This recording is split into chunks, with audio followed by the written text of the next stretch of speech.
안녕하십니까. 지난 시간에 이어서 REM 수면 특징 좀 더 살펴보겠습니다.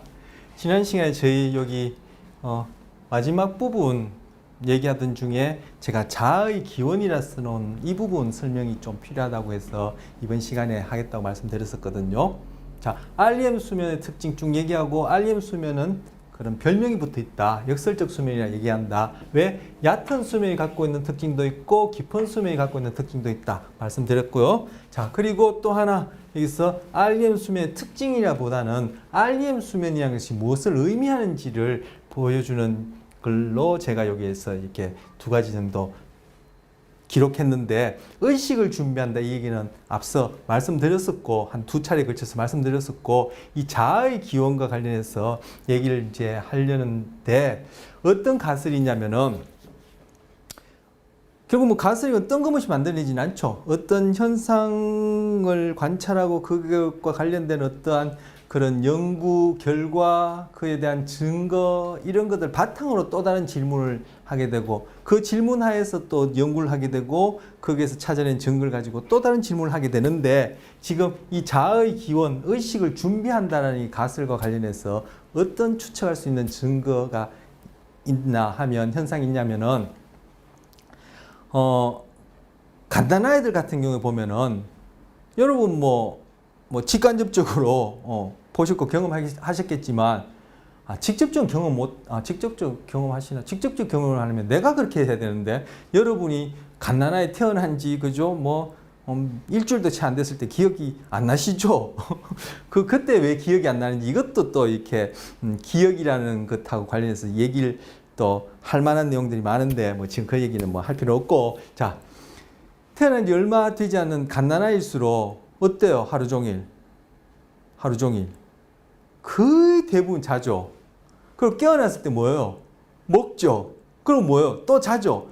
거의 대부분을 자요. 그런데 거의 대부분을 자는 시간 중에 거의 절반 이상, 또 상당 부분, 거의 대부분을 REM 수면을 해요. 그런데 그 갓난아이들이 하는 난 REM 수면은 여러분이나 저처럼 성인이나 청소년, 아니면 연세가 드신 노인분들하고 거의 차이가 없어요. 그 기간이. 그래서 갓난아이도 난 REM 수면은 성인에 비해서 특별히 더 길다, 짧다라고 큰 차이가 안 나는데, REM 수면은 성인이나 노인에 비해서 굉장히 오랫동안 해요. 그래서 자고 깨어나면 먹고, 또 자고 깨어나면 먹고, 이것이 거의 태어나서 저도 기억이 안 납니다만 며칠 상간에는 거의 그거밖에 안 하죠. 몇 주 동안도 거의 그거밖에 안 하는 것 같아요. 몇 달 되어지면 좀 이렇게 깨어나서 그죠? 이렇게 눈도 뜨고 살펴보고 하나요? 어쨌든 그런데 그 자는 동안에 거의 대부분을 REM 수면을 해요. 그런데 더 나아가서 아기들이 뱃속에 태내에 있을 때 REM 수면을 거의 대부분 한다는 거예요. 태내에서도 상대적으로 우리가 지금 깨어있다라고 얘기할 수 있는 그런 수준의 깨어있음이라고는 얘기를 못하더라도, 어쨌든 태내에 있는 동안에도 출산에 가까워져서는 걔네들도 각성 수면에 해당하는 그러한 단계가 있단 말이에요. 근데 그때 태내에서 보면은 갓 태어났을 때랑 마찬가지로 거의 대부분 수면에 해당하는 그러한 기간을 보내는데, 그 중에 대부분의 REM 수면을 한단 말이에요. 그렇다면은 바로 이 REM 수면이라는 것은 태내에서도 그렇고 갓난쟁이가 태어났을 때 자기가 누군지 자아라는, 자기 자각이라는 그러한 의식은 찾아보기 힘들죠? 없죠? 우리가 직관적으로 생각해봐도 그 갓난아이가, 태내에 있는 아이가 자기가 자기인지, 말이 그죠? 동어방어자, 자기가 자기인지 그런 의식은 없어요. 그 정도의 수준은 지금 이게 뇌의 발달이나 이 경험이 그만큼 누적되어서 발달 단계가 안 되어 있는 거죠. 그런데 점점 자라면서 REM 수면은 줄어들고 점점 소위 의식, 그 의식이라는 것 안에서도 내가 의식한다. 내가 이런 경험을 한다. 라는 그러한 자아의식. 의식 안에서도 의식 안에 포함된 그 자아의식은 점점 나이가 들면서 REM 수면이 줄어들면서 난REM 수면은 갓난쟁이나 성인이나 연세 드신 노인분이나 거의 차이 없다 그랬죠. 그걸 볼 때 바로 이 REM 수면은 의식을 준비하는 것이고 자아의 기원이다. 이렇게 얘기를 해요. 그래서 난REM 수면이라는 것은 프로토 컨셔스니스.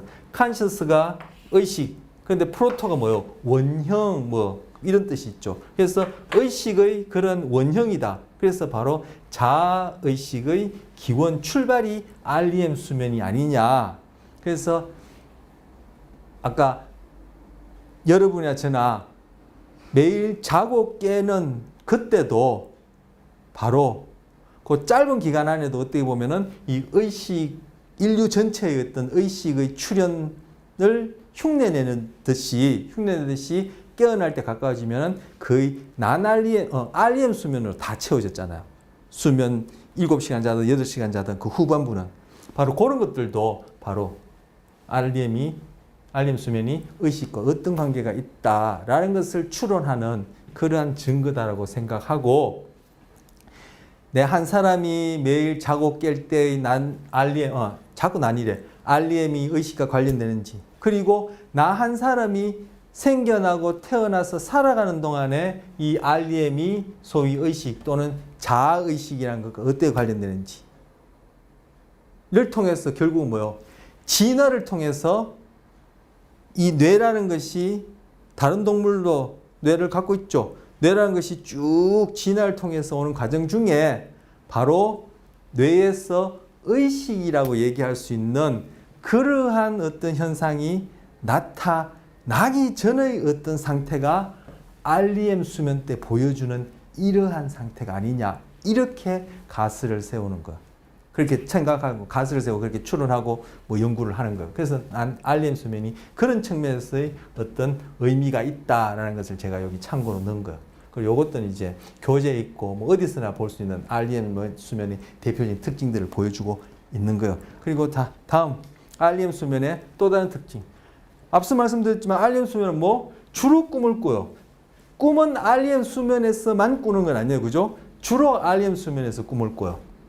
그때 아마 이 눈동자가 움찔움찔하는 것이 아마 그것이 우리는 꿈을 꿀 때 시각적으로 경험하지 않습니까? 그래서 그 시각적으로 경험하기 때문에 이 눈이 꿈찔꿈찔하는 것이 아니냐라고 이렇게 생각하는 사람도 있고 눈이 이렇게 빨리 움직이는 rapid eye movement는 그럼 꿈하고는 관계없고 다른 생리적인 어떤 기능하고 관련이 있다 이렇게 설명하는 사람도 있고 지금 가설이 몇 가지 있어.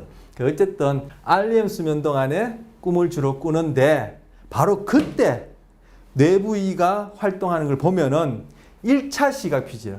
시각 피질 중에 1차, 우리 이미 1차 시각 피질 배웠죠. 그래서 제가 이거 주제를 이렇게 순서를 나열한 것도 이게 다 앞에 내용과 연결되어서 이렇게 설명하기 좋도록 그 여러분이 이해하기 좋도록 그렇게 나름 한다고 한 건데 우리 이미 1차 시각 피질 배웠으니까 여기서 더 이상 이제 설명할 필요 없죠.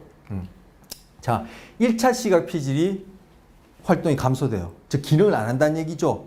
눈을 감고 있으니까 당연히 그렇죠. 그런데 꿈은 시각적으로 꿔요. 그때는 1차 시각 피질이 아닌 다른 시각 피질. 1차 시각 피질 이외에도 그때 시각 피질 뭐 2차, 3차에서 뭐 5차, 4차 여러 가지 있었죠. 침팬지의 경우에 시각과 관련된 그 영역이 그러니까 1차, 2차 이런 식으로 해서 숫자를 붙이면 그게 50가지인가까지 있대요. 사람의 경우에는 더 많을 것이라 생각하는데 어쨌든 바로 B1, 1차 시각 피질은 활동이 감소되지만 그 이외에 다른 시각 피질이 활동하는 것이 바로 꿈꾸는 동안에 우리가 시각적인 경험을 한다. 이렇게 얘기를 해요. 바로 이 뒤에 나와요. 자, 그래서 어쨌든 1차 시각 피질, 그리고 1차 청각 피질, 그리고 1차 운동 피질, 그리고 이 1차 운동 피질에서 즉 뇌에 있는 1차 운동 피질에서 신호가 주어지면 그것이 뇌간 또는 뇌줄기나 척수를 통해서 근육으로 신호가 전달되거든요. 그러면 뇌관이나 척수에서 이 근육들을 수축시키는 신호를 보내는 또 신경세포가 있단 말이에요. 그러면 이 운동피질에 있는 신경세포는 바로 뇌관이나 척수에 있는 운동신경세포에다가 신호를 보내주는데 바로 척수에 있는 운동신경세포, 뉴런 신경세포도 활동을 감소돼 있어요. 그래서 아까 앞서 봤던 그 슬라이드에서 지난 시간에 얘기했지만 슬라이드에서 이 체위근이 깊은 수면 때도 이 몸을 지탱하는 중심된 근육이 축 이완되어 있는데 이때는 더 이완되어 있다는 거예요. 바로 이거 1차 운동피질이랑 척수에 있는 운동뉴런들이 활동이 감소되니까 근육들이 특히 체위근들이 움직이지 않는 거죠. 즉 움직이지 못하는 거죠. 그래서 쭉 이완돼서 자는 거예요. 근데 그 깊은 수면, REM 수면 동안에는 그죠? 이게 몸 움직임 엎치락 뒤치락 하는 이 움직임이 상당히 적죠. 근데 얕은 수면에서는 이게 몸 움직임이 상대적으로 많다 이렇게 볼 수 있는 거죠. 체위근은 몸을 지탱시켜주는데 이 기둥이 없으면은 이거 뭐 어떻게 움직이겠어요, 그죠? 그래서 뒤에서 보겠지만 바로 이런 것들이 그 수면마비라 해서 흔히 얘기하는 가위눌림이라 얘기하는 것하고도 관련돼요. 자, 그래서 1차 시각피질, 1차 청각피질, 1차 운동피질, 척수운동, 뉴런, 그리고 전전두피질, 바로 이마에 있는 전전두피질 활동이 감소돼요. 그래서 이 전전두피질은 뇌 안에서 일어난 일을 다 이렇게 관리 감독하는 CEO와 같은 역할을 한다. CEO와 같은 역할을 한다. 이렇게 해서 전전두피질 기능을 감독, 집행, 관리 뭐 이렇게 표현해요. 바로 전전두피질의 집행, 관리 기능을 한마디로 자급기억이라 그래요. 이때 자급기억은 뭘 저장한다는 의미의 기억이라는 의미만 있는 것이 아니라 바로 금방 말씀드린 관리, 집행한다는 기능적인 의미를 담은 용어예요. 자급기억이라는 것이. 그래서 전전두피질은 자급기억을 하는데 그 자급기억의 구체적인 그 자급기억의 내용을 제가 비유적으로 얘기하자면 어떤 큰 조직의 CEO와 같은 역할을 해서 뇌 안에서 일어나는 일들을 딱 이렇게 관찰, 관리, 감독하는 그런 역할을 해요.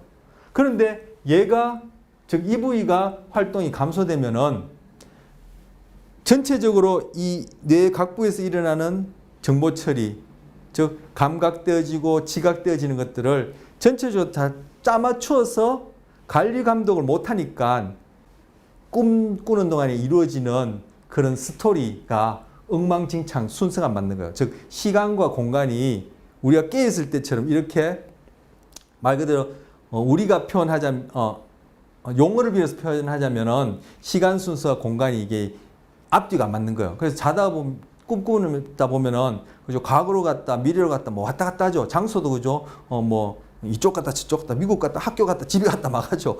그런 것들이 바로 전전두피질이 활동이 감소되어서 그런 거예요. 그래서 이런 부분들은 활동이 감소돼요. 즉 1차 시각피질, 청각피질이 감소되니까 즉 시각적으로 청각적으로 정보 처리가 안 되는 거죠. 뭐 자는 동안에도 소음도 들릴 수 있고 말소리도 들릴 수 있고 뭐 하여튼 어떤 뭐 빛도 있을 수 있는데 어쨌든 그런 것들이 있다 하더라도 그 감각이 고막을 두들기고 전달된다 하더라도 대뇌에서 이 1차 시각 청각 피질이 활동을 감소돼 있으니까 그걸 처리를 안 한다는 얘기죠. 그리고 1차 운동 피질, 척수 운동 요인이 활동이 감소돼 있으니까 몸의 움직임이 없고 더 이완되어지고 REM 동안에 그리고 전전두 피질 활동이 감소돼 있기 때문에 바로 꿈을 꿀 때 이러한 감소 때문에 꿈이 앞뒤 시간과 공간이 그렇게 순서적으로 그렇게 경험되지 않는다. 꿈이 그런 식으로 이루어지지 않는다. 이렇게 얘기할 수 있는 것이 이런 것 때문에 그래요. 자, 그런 반면에 다리뇌라는 것은 뇌교라고도 얘기하고 그냥 줄여서 교라고도 얘기하는데 말 그대로 다리 브릿지라는 뜻이에요. 근데 영어로는 이거 브릿지라 쓰지 않고 폰즈라 쓰는데 뒤에 그림이 있어서 다리뇌 잠시 한번 보죠. 보시면 이게 뇌 대뇌, 소뇌, 그리고 이렇게 이 전체적으로 이렇게 이 기둥이 이렇게 써 있다고 볼 수 있어요. 여기가 시상이고 여기가 시상하부예요. 우리 시상하부 이 말씀 몇 번 드렸죠. 그리고 시상하부 밑에 이렇게 있는 부분, 이 부분을 뇌간, 간자는 기둥이란 뜻이에요. 그리고 뇌출기 이렇게 불러요. 그런데 바로 이 뇌간 중에 앞에 튀어나온 이 부분이 바로 뇌교, 그냥 교, 그리고 한글로 요즘 번역할 때는 다리뇌, 이 브릿지란 뜻이에요. 다리뇌라고 불러요. 그래서 영어로는 폰즈라고 불러요. 왜 다리뇌, 교라 부르냐면은 이것이 대뇌와 소뇌가 서로 이게 대뇌가 소뇌와 이렇게 신호를 주고 받고, 그리고 이 소뇌가 또 척수하고 신호를 이렇게 주고받고 할 때, 척수는 놔두고 죄송해요. 대뇌와 소뇌가 서로 신호를 주고받을 때 이 부위를 거쳐서 된다고 해서 이 다리뇌 이렇게 교라고 부르는 거예요. 바로 이 교 부분, 다리뇌하고 변연계, 여러분 변연계 많이 들어보셨죠? 변연계는 정서, 동기, 욕구, 뭐 이런 것들과 관련된 부위다. 뭐 기억과도 관련된다 얘기를 하는데 여기서는 뭐 기억보다도 바로 이런 부분. 그래서 프로이드가 얘기하는 이드, 이드, 에고, 슈퍼 에고인데 이드에 상응하는 바로 이것이 이드다 이렇게 얘기는 할 수 없어요. 왜냐하면 프로이드가 생각하는 그 마음의 어떤 그런 보는 이 관점이랑 지금 뇌과학에서 보는 관점은 다르기 때문에, 근데 프로이드의 이드 개념에 상응하는 뇌부위를 하나 꼽아보라면 바로 이 변연계가 거기에 해당하는 부위예요. 근데 바로 그런 변연계는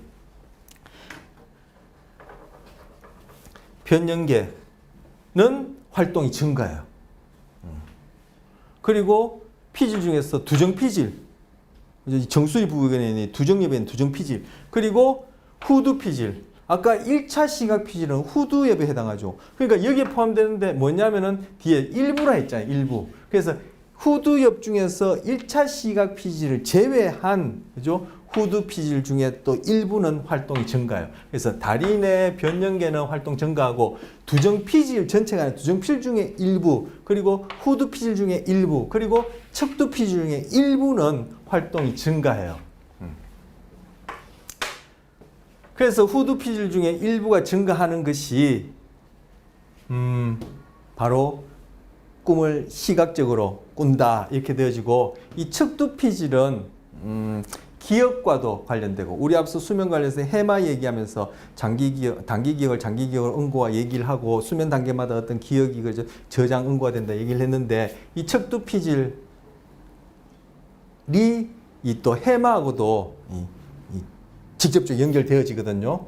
그리고 척두피질도 이제 기억과 관련해서 학습과 관련해서 또 어떤 특정한 부분에 일조하는 바가 있어요. 중요하게 기능하는 바가 있는데, 이 척두피질은 바로 그런 기억과 관련되고, 우리가 경험하는 모든 이런 상황, 맥락들을 다 연결시켜서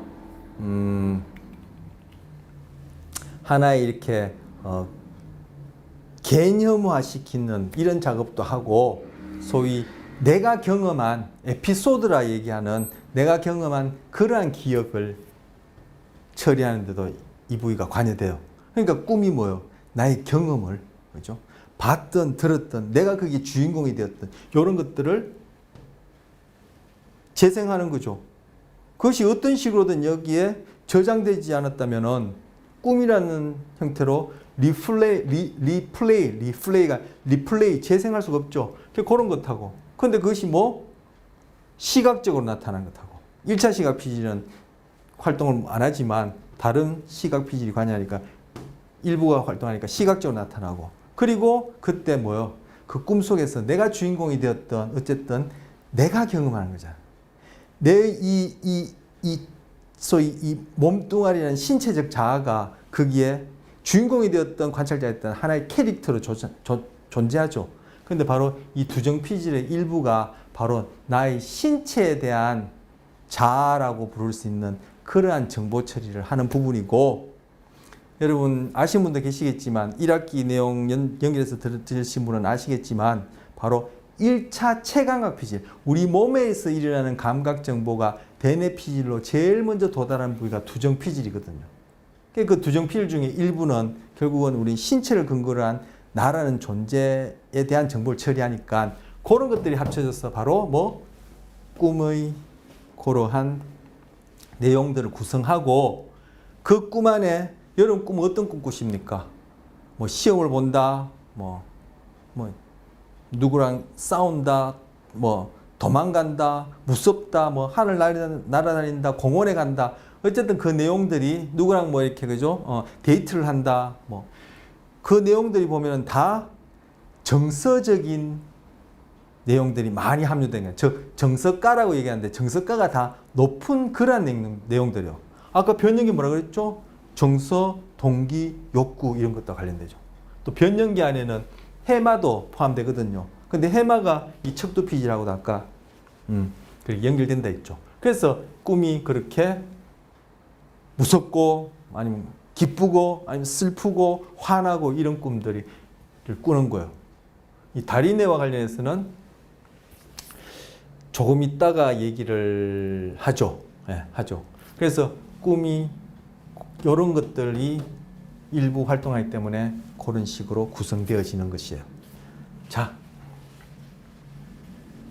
REM 수면 동안에 REM 수면을 어떻게 할 수 있어요?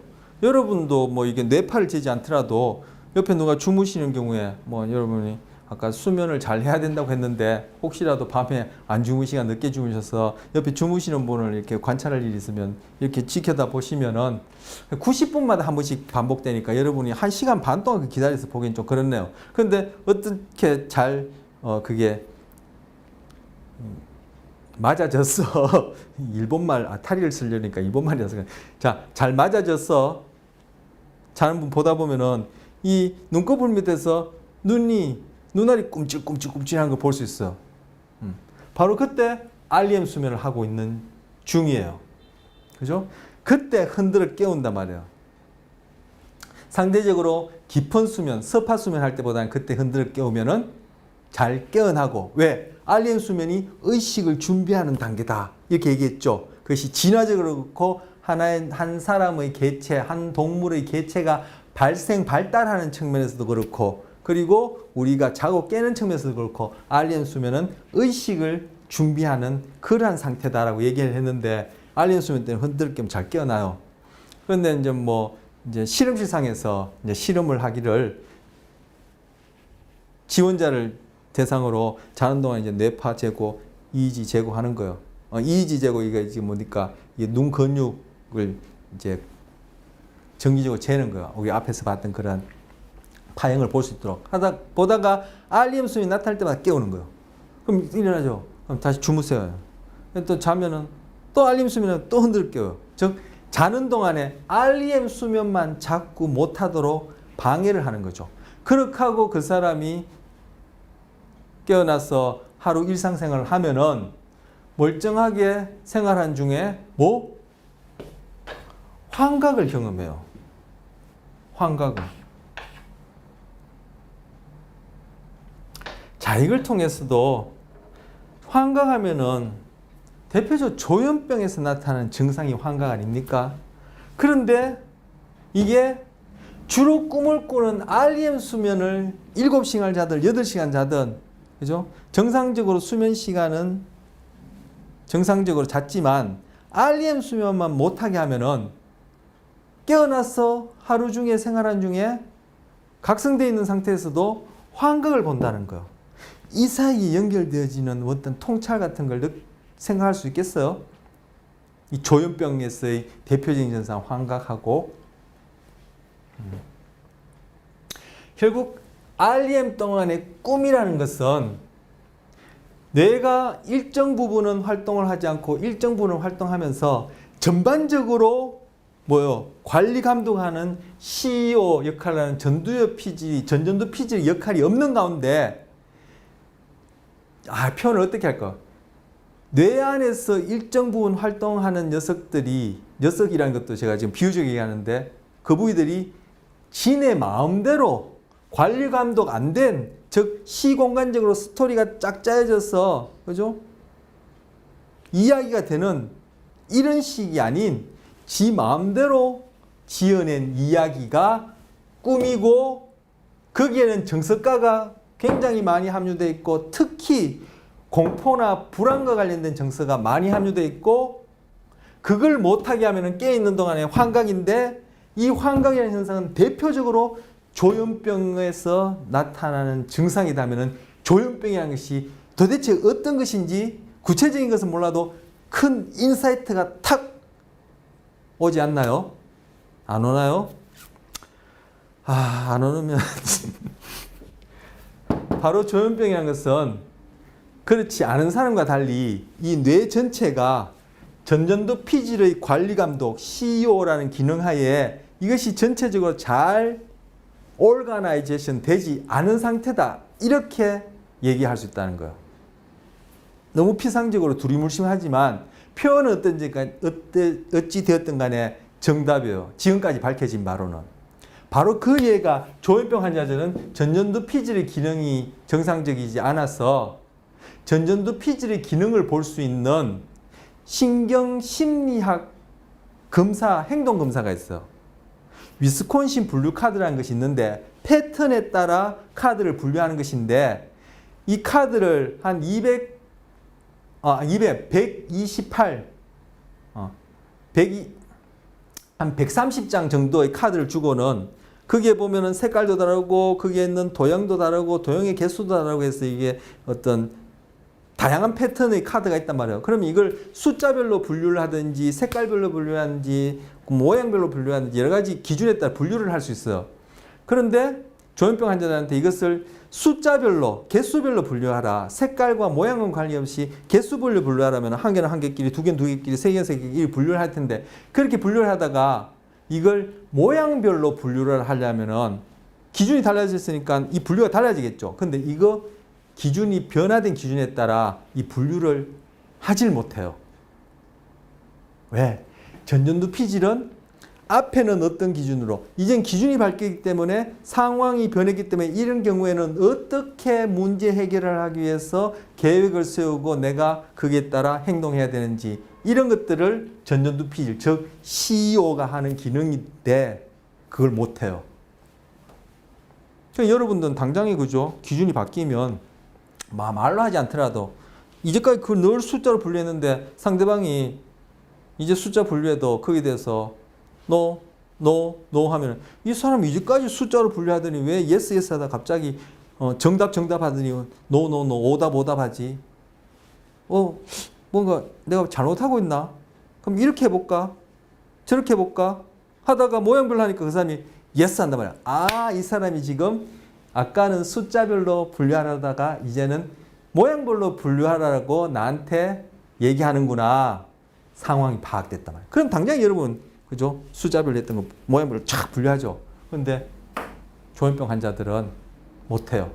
금방 말씀드린 위스콘신 대학에서 만든 카드를 분류하는 검사예요. 이것이 신경심리학적 행동검사인데 조현병 환자들은 못하는데 바로 그 행동검사가 전전두 피질의 관리 집행기능, 즉 작업기에 이름 붙인 그러한 CEO와 같은 기능을 살펴보는 행동검사예요. 여러분들 성인들은 잘하죠. 조현병 환자 못해요. 그 아까 말씀드린 조현병 환자가 환각을 경험하는 것이 REM 수면을 하지 못한 사람들이 낮 동안에 환각을 경험하는 것과 연결시켜서 그렇다면 그 조현병 환자들은 바로 REM 수면 동안에 꿈을 꿀 때의 어떤 뇌 활동 패턴 또는 활동 상태 조직화하고 연결해서 생각할 수 있겠다. 이걸 지금 금방 얘기를 한 거예요. 그 인사이트라는 것이. 이런 게 공부예요. 이런 게. 이거 달달달 외워서 답 쓰는 거. 아무짝에도 쓸모없어요. 아무짝에도 쓸모없어요. 왜 하느냐? 이걸 바탕으로 그런 인사이트를 볼 수 있는 눈을 가질 수 있게끔 공부를 하는 거예요.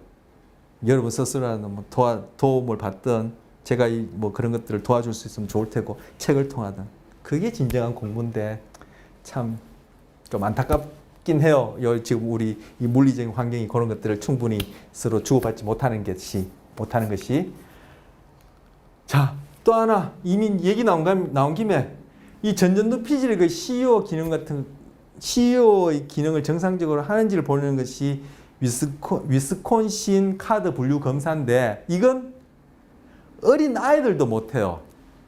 한 5살 전 아이들도 이거 잘 못해요. 왜? 5살 전에는 조현병이기 때문에 아니요.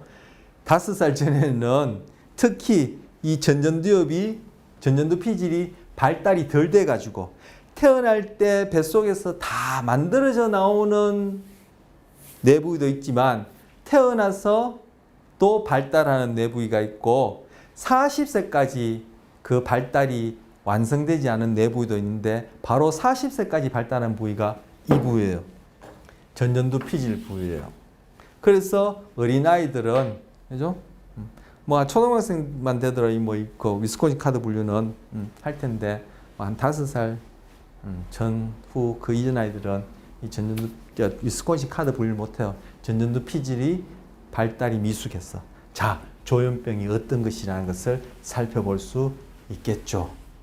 바로 이 전전두 피질은 뇌 안에서 뇌가 하는 것들을 들여다보는 뇌다. 제가 지금 이 표현은 전문적인 표현 아니에요. 그냥 쉬운 말로 비유적으로 얘기하자면 그렇게 표현할 수 있는 부위예요.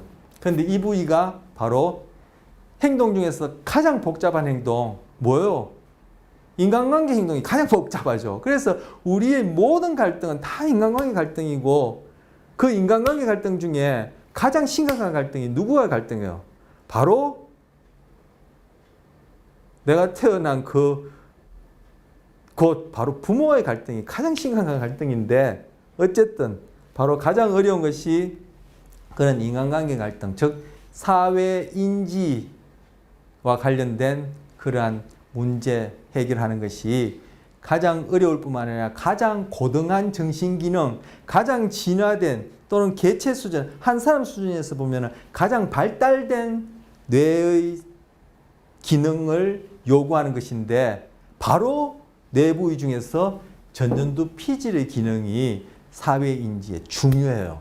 그래서 이 부위가 어떤 이유든 잘 기능하지 않거나 문제가 구조적 기능적 문제가 생기면 사회인지와 관련해서 구체적으로 우리 수면 압사 할 때도 정서가 결국은 사회인지에 사회성에 영향을 준다는데 사회관계에 여러 가지 문제가 생기고 의사결정이나 판단 이런 데도 문제가 생기고 감정 조절도 안 되어지고 여러 가지 복잡한 문제가 생겨. 왜? 전전두 피질은 뇌 전체를 그죠? 이렇게 관리 감독하는 CEO 같은 기능이다. 비유적으로 얘기하는 겁니다. 기능이다 했으니까 그 부분이 안 되지니까 그런 거죠. 그런데 이것이 뭐? 금방 조현병하고 관련된다는 얘기예요. 조현병 얘기 왜 했죠? 환각 때문에 한 겁니다. 다시금 정리 또 하면은 뭐 너무 복잡할 테고 또 뭐 할 수도 없어요. 자, 근데 REM 동안에 꿈을 꿀 때는 또 독특하게 항상 같이 일어나는, 즉 꿈꾸기 전에 일어나는 현상이 있는데 POG파라는 게 있어요. POG는 뭐냐면은 POG 파는 이 파는 웨이브를 얘기하는 거예요. 그래서 POG가 아니라 죄송해요. PGO 웨이브예요. P는 아까 다리뇌 얘기하는 다리뇌 있으니까 다리뇌를 얘기하죠. 그 폰즈, 다리뇌, 교를 얘기하고 G는 시상 중에 우리 앞서 망막에서 시작된 신경절 세포의 축삭이 시신경을 이루어서 시상으로 간다 했죠. 그런데 시상 전체가 다 망막으로부터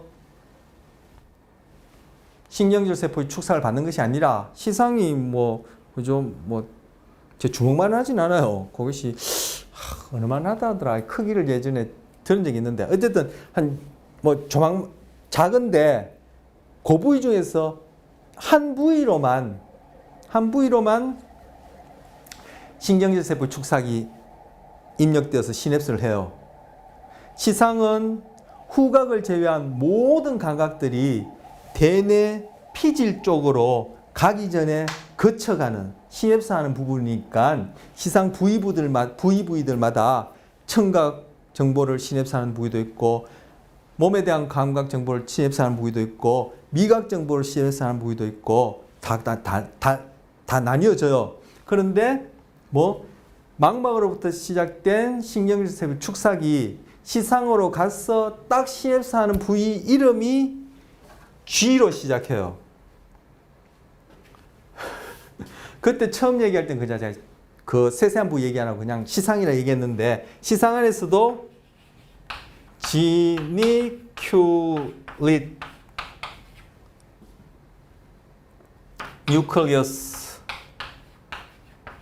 뉴클리어스는 핵이죠. 핵은 신경세포의 세포체들이 모이는 것을 핵이라 한다 했었어요. 지니큘릿 이건 제니 이게 무릎이란 뜻이에요. 그 생긴 부위가 해부학자들이 처음 보기에 무릎처럼 생겼다 해서 무릎이란 단어에다가 지금 형용사를 붙인 거예요. 그래서 무릎 모양의 신경핵이에요. 그런데 무릎 모양의 신경핵인데도 이것이 여기까지 얘기하면 참 복잡해지는데 외측에 있다고 그래요. 자, 교재 내용 읽다 보면 그리고 뇌와 관련해서 부위를 얘기할 때 내측, 외측 이런 말이 있어. 내측이란 말은 이 중심에 가까운 쪽이 내측이에요. 내측. 그래서 지금 제 눈은 지금 오른쪽 눈은 오른쪽 귀보다 내측이에요. 내측. 오른쪽 귀는 오른쪽 눈보다 외측이에요. 그래서 지금 여기 시상 안에 무릎 모양처럼 생긴 부위가 있는데 결국 그게 다 신경세포들로 이루어졌고 특히 신경세포의 세포체들로 다 이루어졌어요. 시상은. 그래서 시상 자체가 전체가 다 하나의 핵이라고 볼 수 있는데 그 부위들마다 어떤 감각을 중개해 주냐에 따라 부위가 나눠지는 거죠. 그래서 중개해 준다는 얘기는 대뇌 피질로 가기 전에 모든 감각이 거쳐가기 때문에 중개해 준다 해서 시상을 별명을 부르기를 감각중개소 이렇게 불러요. 그런데 그 중에 시각을 중개해 주는 부분이 모양이 무릎 모양으로 생겼다 해서 지니큘릿 뉴클리어스라 부르는데 그 지니큘릿 뉴클리어스라 부르는 그 무릎 모양의 핵 중에서도 어디 내측이 아니라 외측 바깥쪽에 있는 무릎 모양의 신경핵이라 해서 이것을 레트럴 지니큘릿 뉴클리어스 이렇게 불러요. 그래서 줄여서 LGN 해서 LGN 이렇게 불러요. 시상에서 LGN 부분이 바로 망막에서 시작된 시신경이 여기 가서 시냅스 즉 입력되는 부위예요. 그 G자를 딴 거예요. 여기 G. 이 G자 설명하는데 엄청 깁니다. 자, G. O는 이게 오시피탈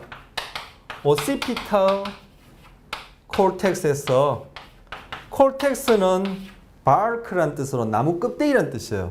즉 이게 대뇌 피질 껍데기를 얘기하고 오시피탈이 바로 후두엽을 얘기해요. 그래서 후두 피질을 얘기해요. 그래서 다리뇌 그 다음째 어디 시상 중에 시각 정보를 받아들이는 그 부위 그 다음째 어디 바로 시각 을 처리하는 후두 부위 중에 1차 시각 피질은 아까 활동을 감소한다 했죠.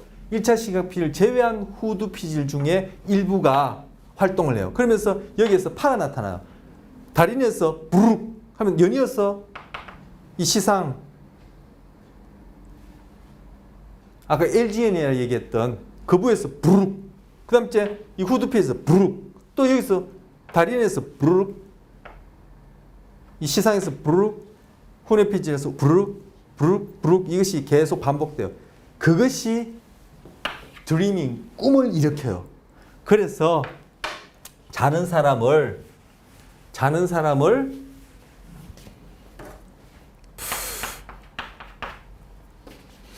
REM 수면 동안에 흔들어 깨우면 꿈도 못 꾸지만 POG파가 못 일어나죠.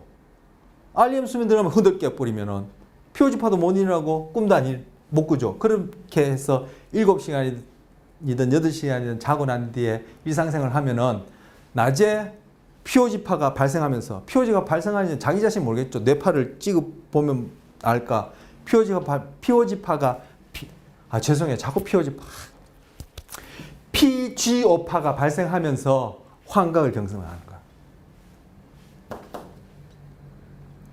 그래서 PGO파와 환각을 REM 수면 때 꿈꾸기와 관련되고 REM 수면을 못하게 하면은 결국 PGO파도 아니라고 꿈도 못 꾸는데 깨어있는 동안에 환각을 경험하고 그때 깨어있는 동안에 뇌파를 검사해 보면은 잠잘 때만 나타나는 것이 PGO파인데 깨어있는 동안에도 이게 PGO파가 부룩 나타난다는 거예요. 이거 뭐 설명 엄청 긴데 이 내용은 교재에 나온 내용이 아니라 뇌 속 가장 깊숙한 곳이라는 단행본 한 400페이지, 500페이지 되는 책에서 바로 꿈과 의식과 또 지금 얘기하려는 그런 부분에 평생을 연구한 사람이 쓴 단행본 거기에서 제가 참고한 내용을 얘기하는 거예요. 자, 그 다음 주에 이제 요걸 얘기를 해야 돼요. 이건 뭐 큰일 났네. 진도가 있는데. 다음 시간에 또 수면해야 되나? 이거 다음 주제를 하려면 이게 빨리빨리 해야 되는데. 자, 아까 PGO파 할 때 제가 자꾸 POG 했죠. 발음이 POG. 이게 뭐 커피 브랜드 이름만 비슷해서 자꾸 POG 하는데 그건 여러분 잘 알아들으시고 POG가 아니고 잘 알아들으시는 게 아니라 그게 이제 실수한 거고 POG가 아니고 PGO입니다. 이때 G가 아까 뭐라 그랬죠? lateral geniculate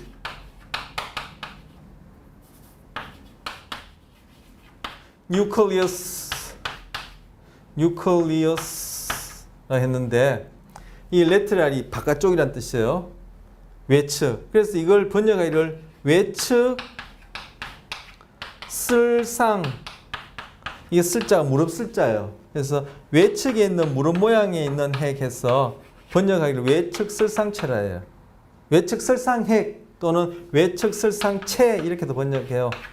외측 쓸상핵이라 번역해요. 이 외측 쓸상핵이 바로 뭐? 망막에서 시작된 신경절 세포의 축삭이 바로 시상에 들어가서 신엽사하는 부분이에요.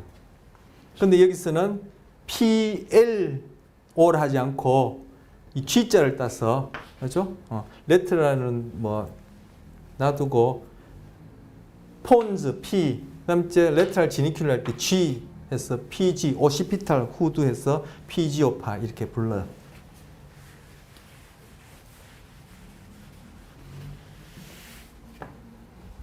자, 꿈을 꿀 때 변연계가 활동이 증가한다 했죠. 변연계는 특히 정서하고 관련된다 그랬죠.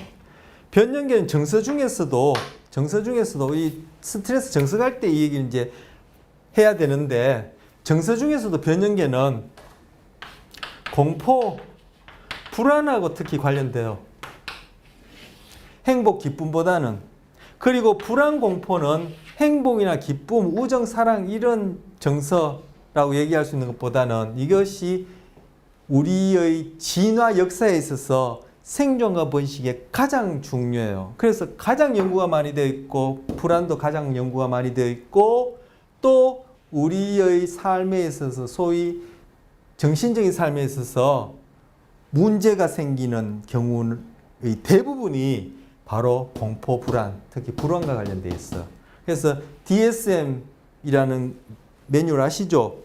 그 DSM에 보시면 정신과적 질환에서 조현병부터 해서 쭉 이렇게 이제 퍼센테이지를 이렇게 도표로 나타내는데 그 중에 거의 절반 이상 70~80%가 불안 관련 장애예요. 그래서 그러한 장애가 아니라 하더라도 저도 그렇고 여러분도 그렇고 삶의 주된 문제가 뭐예요? 결국은 그것이 어떤 문제든 간에 쭉 궁구해서 살펴보면 결국 뭐예요? 다 불안과 관련된 문제야. 그리고 공포 불안과 관련된 이것들은 사느냐 죽느냐와 직결되기 때문에 행복이나 기쁨, 즐거움 뭐 다 비슷비슷한 얘기 같은데 행복, 기쁨, 즐거움이 이런 것들을 잘 뇌가 처리하지 못한다고 해서 당장 죽지는 않아요. 소위 행복하진 않다 이렇게 얘기할 수 있어도 하지만 공포, 불안과 관련된 이 문제를 잘 체결하지 못하면 당장 잡아먹히거나 떨어져서 죽거나 생존에 직결되어져요. 그리고 이러한 부분이 잘 처리, 관리 안 되어지면 뭐예요? 바로 행복하지 않는 거예요. 그래서 정사하면은 이게 대표적이고 바로 변연계는 이 정서를 담당하는데 또 중심적 역할을 해요. 그런데 이 변연계가 어떻다 했죠? 꿈꾸는 동안에 활동이 증가해요. 그래서 꿈이 행복하고 기쁘고 뭐 즐겁고 슬프고 이런 꿈도 있지만 주로 불안, 공포와 관련된 꿈들을 많이 꿔요.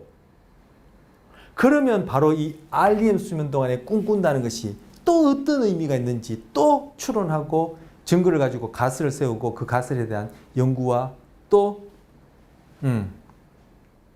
증거 자료를 제시하고 또 연구를 하고 있어요. 뭐 REM 수면 동안의 꿈이라는 것은 REM 수면 자체는 뭐 의식의 탄생, 뭐 자아의 어떤 기원 이렇게 얘기를 하지만 REM 동안에 꿈을 꾸는 것은 주로 꾼다 했는데 어쨌든 꿈을 꾸는 것은 뭐예요? 바로 우리의 사느냐 죽느냐 공포 불안과 관련된 어떠한 그러한 정보를 어쨌든 처리를 하기 위한 것이다. 이렇게 가설을 세우고 그에 대한 연구를 하고 있고 좀 전에 말씀드렸듯이 그러한 증거들을 찾고 있고 우리 수업 이 수면과 각성과 수면 관련돼서 수업 자료 중에 가장 마지막 부분 여러분이 갖고 계실 텐데 그 중에 꿈의 기능과 관련해서 나와요. 바로 그 부분과 관련된 것이 프로이드의 정신분석학에서 얘기하는 꿈의 분석과 자유현상을 통한 히스테리, 전환장애라 얘기하는 그러한 해결과 관련돼요. 그래서 프로이드의 그러한 개념 중에 이드가 변연계에 상응하는 개념이다. 이렇게 얘기를 했던 거예요, 아까. 자, 자는 동안에 REM 동안에 주로 꿈을 꾸는데 꿈꾸는 동안에 그 변연계가 활동이 증가한다. 근데 이 변연계는 뭐예요? 위험과 관련돼서 중요한 기능을 한다고 이제까지 말씀드렸죠. 공포와 불안이라는 이름으로. 그런데 바로 위험에 처했을 때 우리의 자율신경계 중에 교감신경계가 스트레스 반응을 확 보이게 돼요. 그러면 그것이 결국 우리가 경험할 때 불안과 공포를 경험하게 돼요. 그런데 어떤 이유로 유전적인 이유로 아니면 후천적인 경험의 이유로 이 교감신경계가 확 활성화되고 그리고 교감신경계가 탁 꺼지는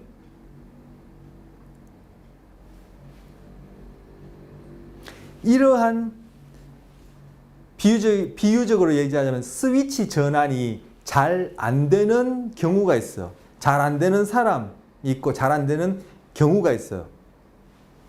바로 그런 스위치 전환을 해주는 부위가 아까 봤던 뇌간이에요. 뇌간. 아까 뇌줄기 뇌간이에요. 그래서 1학기 때 수업 들으신 분 중에 뇌간 뇌줄기는 생명력이 중요하고 그리고 자율신경이 주로 이 내부 장기 먹고 마시고 싸고 똥오줌 싸고 그죠? 관련된 이 내부 장기와 관련된 신경계인데 그 자율신경계가 뇌간하고 직접 연결되어 있고 바로 그러한 뇌간을 매개로 한 이 자율신경계의 활동 정도가 결국 우리의 정서, 특히 여기서 불안, 공포와 직결되어 있다는 얘기를 1학기 때 한 적이 있어.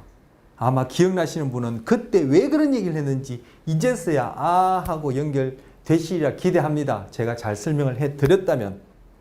자, 그런데 금방 다시 이 교감신경계가 활성화되고 이것이 꺼지는 이 스위치 기능을 하는 것이 뇌관에 있는데 이것이 잘 작동하지 않는 사람이 있어요.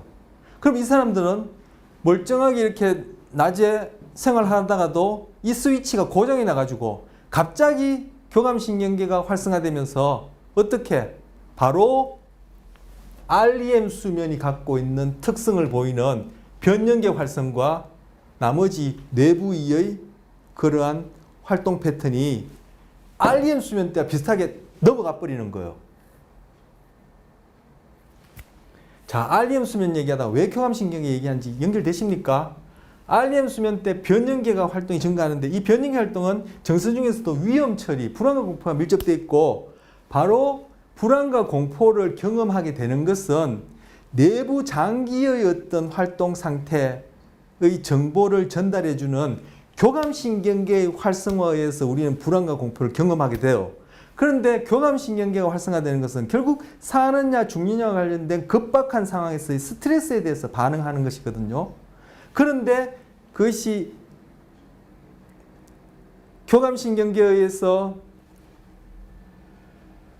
활성화되어지는 상태에서 그 교감신경계 활성화가 꺼지는 상태로 접어드는 이러한 스위치 작용을 하는 그러한 부위가 뇌관에 있단 말이에요. 근데 이 뇌관 부위가 어떠한 이유로 그 스위치가 고장이 났어요. 그래서 멀쩡하게 이렇게 뭐 있다가도 갑자기 그 스위치가 어떻게 교감신경계가 활성화되어지는 식으로 툭 켜져 버리면 어떻게 돼요? REM 수면 상태에 해당하는 그러한 뇌 상태로 턱 바뀌어 버리는 거예요. 그럼 그 사람은 그때 뭐요? 환각을 경험하는데 그것이 소위 임사체험이라는 거예요. 임사체험 언제 하죠? 죽음의 공포 안에서 죽다가 살아나는 경험을 임사체험이라죠. 그때 보는 것들은 뭐 임사체험을 여러분 직간접적으로 들어봤기 때문에 어떤 내용인지 아시겠죠? 뭐 어디 갔다 왔느니 뭐 누구 만났느니 뭐 나를 그저 뭐 살려내느니 이런 얘기 하잖아요. 뭐 구체적으로 하면은 저승에 갔다 하느니 천국에 갔다 하느니 뭐 신을 만나느니 나를 영접하느니 뭐 이런 얘기 하잖아요. 그것이 뭐요? 영적 체험이라는데 영적 경험이라는 것으로 구성되어진 임사체험인데 그것이 바로 꿈과 환각과 비슷하다는 거예요. 결국 임사체험, 영적 경험이라는 것은 극심한 공포 안에서 변연계의 활성과 관련해서 이러한 REM 수면 상태 때 일어나는 뇌의 현상이다. 그런데 그게 왜 일어나느냐? 바로 교감신경계 활성화와 교감신경계가 꺼지는, 달리하면 교감신경계 활성화로 인해서 REM 수면이 되어지느냐 아니면 정상적으로 이렇게 각성 수면이 되어지느냐, 요걸 조절하는 스위치가 뇌관에 있는데 이 뇌관이 어떤 이유로든 고장이 나가지고 이 스위치가 지 맘대로 꺼졌다 켜졌다, 또는 꺼져야 되는데 켜져 있고 켜져 있어야 되는데 계속 꺼져 있다, 이렇게 되어지면은 바로 이렇게 멀쩡히 생활하다가도 갑자기 팍 소위 이름 붙이기를 이렇게 이름 붙이고 임사체험에 이름 붙이는 꿈과 같은 환각을 경험한다라는 거예요. 이런 경험을 할 때 어떤 경험이 나타나면은 내 몸에서 내가 쭉 이탈하면서 이것을 디퍼스널라이제이션, 뒤에 나올 텐데 이인증이라고 해요. 쭉 빠져나오면서 뭐요? 나를 이렇게 들여다보는 이러한 경험을 해요. 그런 거 뭐요? 소위 영적 체험이라 이름 붙였거나 임사체험에서 하죠. 그래서 나는 내 몸을 떠나서 어디 갔다 왔다 이런 얘기를 하는 거예요. 그게 뭐죠? 아까 두정피질 얘기를 할 때 두정피질의 일부는 우리 신체에 대한 자아에 해당하는 그러한 정보 처리를 한다라고 얘기했는데, 그런 신체에 대한 자아를 정보 처리하고 그리고 CEO가 잘 관리 감독하고 내가 보든지 듣든지 외부에 대한 그 대상을 감각 지각을 통해서 이것이 CEO가 잘 뭉뚱그려 가지고 너는 너고 나는 나고 그죠? 산은 산이고 물은 물이고, 그리고 이것이 시공간이 잘 이어지도록 이렇게 스토리를 짜맞춰야 되는데 바로 아까 변연계에 의해서 준과 같은 그런 극한 상황에서 변연계가 활성화되어지고 소위 임사체험 하는 그런 경우에는 REM 수면 상태로 들어가 버리면은 일부는 감소하고 일부는 활동하면서 이 CEO가 전체적으로 짜맞추는 이런 기능이 없어진다 했죠. 그러니까 어떻게 해요? 그 안에 내 몸에 대한 신체적인 자아라는 것도 전전두 피질안에 CEO의 관리하에서 같이 통합되어서 전체적으로 딱 짜맞춰져야 되는데, 의식 안에 짜맞춰져야 되는데, 이것이 오르가나이제이션이 안 되니까 시각적으로는 내 몸이 저기 있는데 신체적으로는 거기서 쭉 빠져나오는 이러한 이인증이란 뒤에 나오니까 제가 말로 한다. 이인증이라는 이러한 경험을 하는데 그걸 두고 임사체험 때 영적 경험을 했다. 이렇게 얘기를 하지 않느냐라고 얘기를 한다는 거예요. 그것이 바로 환각 관련되고 꿈과도 관련되고 조현병에서 환각과도 연결 관련되어진다라고 이렇게 얘기를 한 거예요. 자, 이제까지 얘기한 것 제가 정리를 2번, 3번 중간중간 했지만 전체적으로 다 정리를 또 할 수는 없어요. 하지만 여기에서 여러분이 인사이트를 얻어야 돼요. 그게 공부예요. 그렇게 해서 여러분이 뇌 공부를 이걸로 끝나고 더 이상 안 하더라도 여러분이 이걸 가지고 사람을 이해하고 나를 이해하고 상담 장면이라든 임상 장면이라든 어디든 간에 산업을 볼 때 이 시야가 거시적으로 봐지고 여러 가지를 다 고려해서 제대로 진단하고 이해할 수 있게 되는 거예요. 그냥 낱낱게는 REM 때는 요거는 감소하고 요거는 증가해. 답안지에 있어서 A뿔 아무짝에도 쓸모없는 공부예요. 인사이트를 가지셔야 돼요. 이제까지 설명이 인사이트를 가질 만큼 잘 설명했는지는 제가 보장 못하겠어요. 저도 그 설명이 잘 안 됐기 때문에 여러분이 인사이트를 못 가졌었다면 제 책임이지만 어쨌든 그런 내용을 제가 전달하려고 했고, 지금까지 얘기했던 요 아랫부분은 아까 말씀드린 대로 뇌 속 가장 이건 띄어서 해야 되죠. 뇌 속 가장 깊숙한 곳이라는, 이거 번역이니까 제목이 이렇게 길게 붙었는데 이 책에 이제 나오는 얘기예요. 뒤에 슬라이드에도 그것도 제가 담아놨어요. 자, 더 가기 전에 이제 수면 장애를 보겠습니다. 뒤에 뭐 이인증 얘기하고 좀 전에 얘기한 것들은 한참 가야 나올 겁니다. 제가 좀 넘겨보죠. 여기 나와요. 기면발작. 이 얘기 조금 전에 지금 이미 다 한 건데, 이거 뇌 속 가장 깊숙한 곳이 아니에요. 죄송해요. 뇌의 가장 깊숙한 곳이네요. 안 보이시죠? 동영상 보신 분들. 뇌의 가장 깊숙한 곳이요. 뇌의 가장 깊숙한 곳.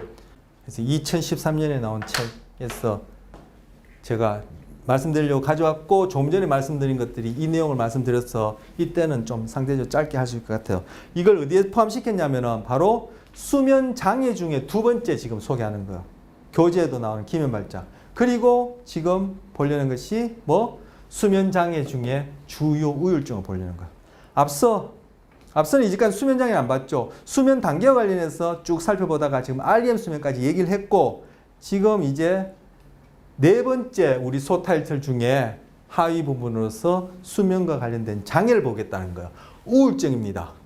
자, 흔히 얘기하는 우울증이 바로 주요 우울증이에요. 그것을 메이저 디프레션이라 하는데, 그러면 메이저 디프레션, 주요 우울증 말고 안 주요하는 우울증은 뭐인데? 바로 양극장애를 얘기해요. 조증 갔다가 우울증 갔다가 조증 갔다가 우울증 갔다가 하는 이 경우가 있기 때문에 그것과 구별해서 얘기할 때 주요 우울증, 메이저 디프레션이 하는데, 우리가 일상적으로 우울증 얘기하면 바로 이걸 얘기를 해요.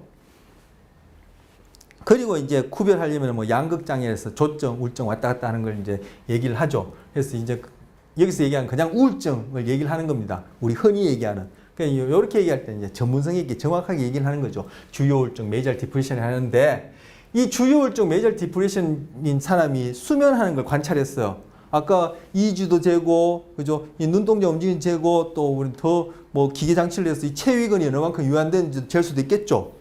체온도 재볼 수도 있고, 우리가 그 일주일이란 이름하에서 봤던 그런 생리적인 과정, 수면과 관련 생리적인 과정들은 기계 장치에서 다 여러 가지 재볼 수 있어요. 대표적으로 아까 EEG, 뇌파와 이제 안구 운동만 쟀었는데 자 여기서도 재봅니다. 자 위에는 뭐냐면 정상인이 수면하는 경우에 요거는 그림을 좀 달리 그렸는데 우리가 앞에서 봤던 그 그림이랑 똑같은 거예요. 표현만 달랐지. 자 여기 1, 2, 3, 4가 1단계, 2단계, 3단계, 4단계예요. 그리고 여기서 보여준 것이 뭐 1단계 수면 요만큼, 2단계 수면 요만큼, 3단계 수면 요만큼, 4단계 수면 요만큼, 그 3단계로 4단계 수면, 3단계 약씩 올라갔다가 다시 4단계 하고 또 3단계 갔다가 4단계 하고 그 다음 주 다시 2단계로 쭉 올라왔다가 REM 수면 좀 하고 그 다음 주 다시 또 이렇게 깊은 수면하고 REM 수면하고 깊은 수면, REM 수면, 깊은 수면, REM 이런 식으로 표현한 거예요. 그렇죠?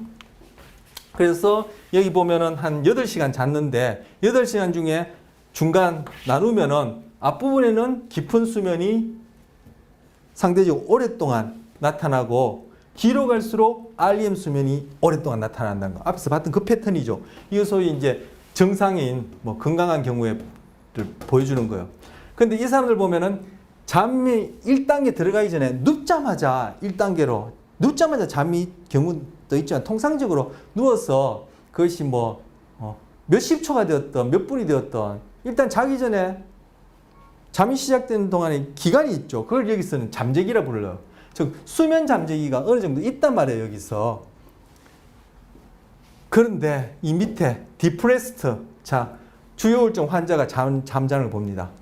눕자마자 잠에 들어가요. 즉 슬립 레이턴시, 수면 잠재기가 감소돼 있어요.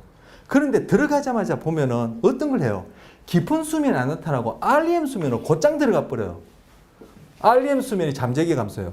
이 사람은 정상인은 REM 수면을 하려면은 최소한 1시간 이상, 뭐 처음 1단계 시작해서 REM 수면 한번 가는데 90분이 대충 걸린다 했죠. 그러니까 이게 몇 분, 한 20분 정도 잡으면은 그죠? 최소한 1시간 이상은 깊은 수면까지 도달했다가 REM 수면이 나타나는데 우울증 환자들은 잠들자마자 바로 여기 보면 1단계 수면이 짧게 있지만 거의 바로 REM 수면을 시작해요. 즉 REM 수면이 잠재기, REM 수면이 여기서는 잠재기가 거의 1시간 또는 1시간 이상이에요. 이 사람은 잠재기가 거의 없죠. 이게 감소예요.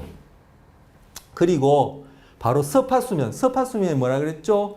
깊은 수면을 서파수면이 한댔죠. 바로 이 사람들은 이 서파수면 하는 거예요. 깊은 수면, 서파수면이네요. 그런데 이 우울증 환자들 보면은 서파수면 없죠. 어디요? 다 들어가면 여기는 3, 4가 없죠. 1, 2밖에 없죠. 이 사람들은 얕은 수면밖에 안 하는 거예요. 깊은 수면을 못 해요.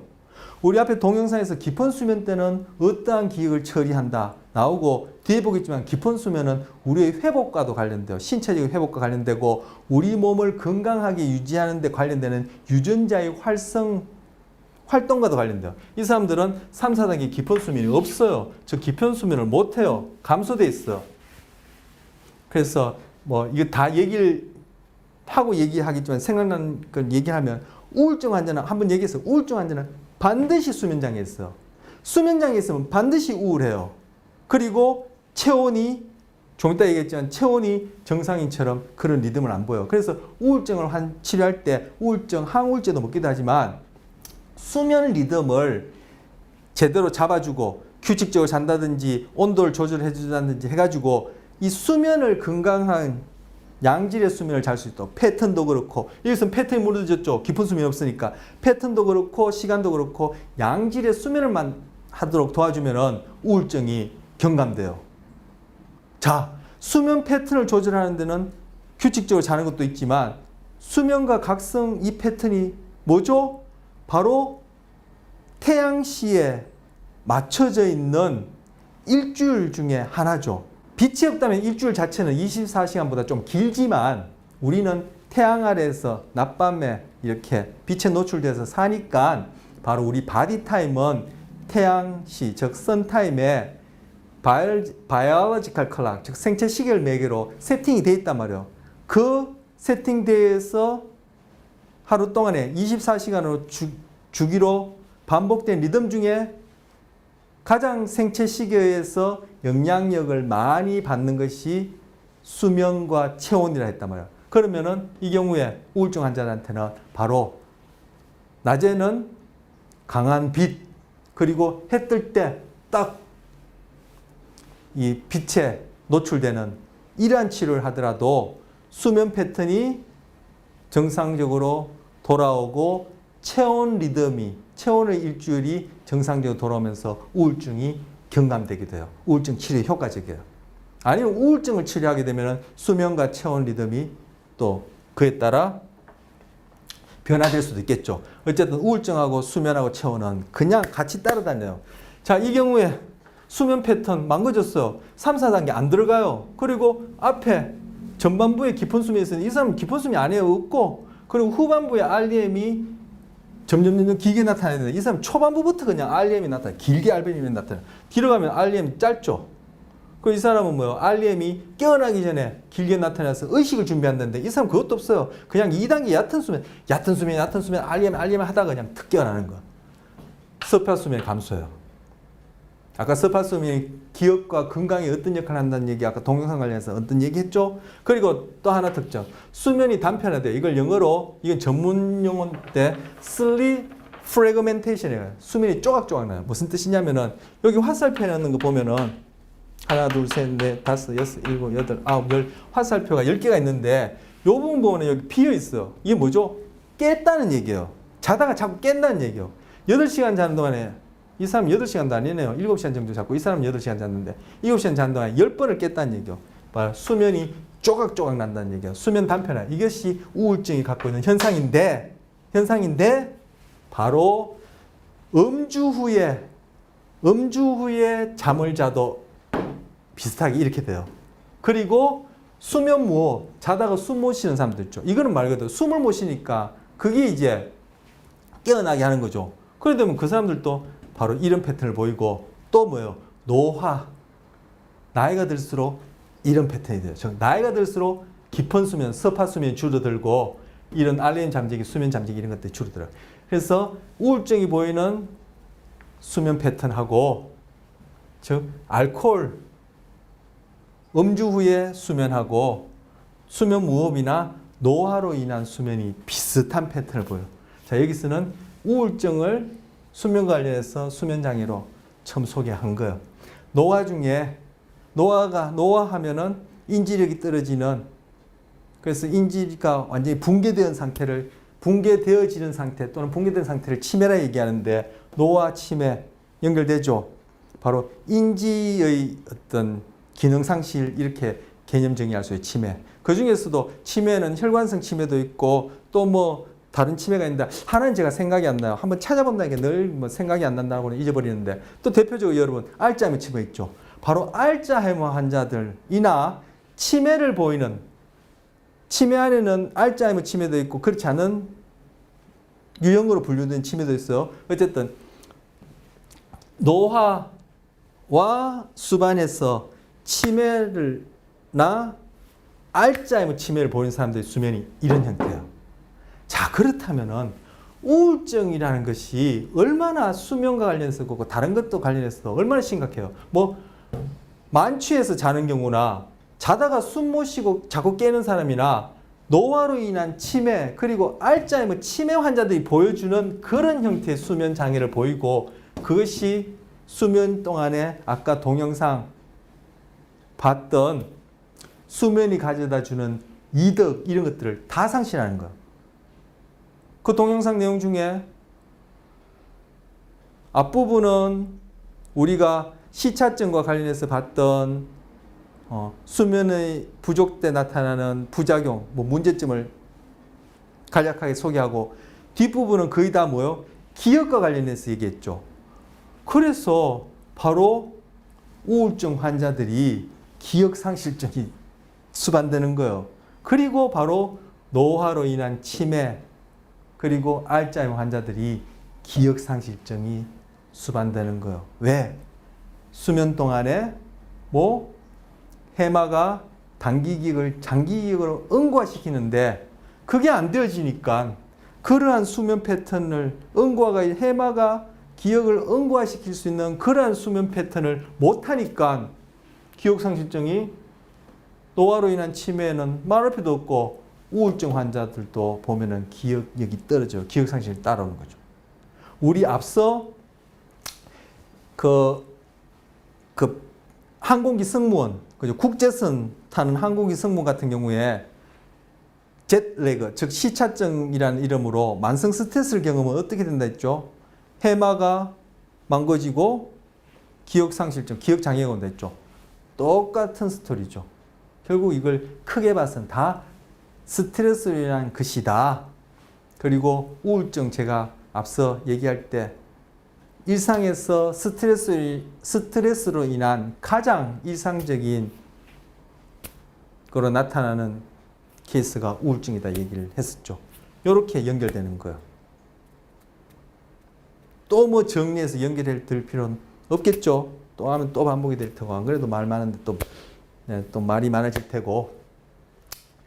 자, 말이 많은데 또 하나 얘기를 하면 스트레스에 관해서 평생을 연구한 사람들이 많아요. 많은데 그 중에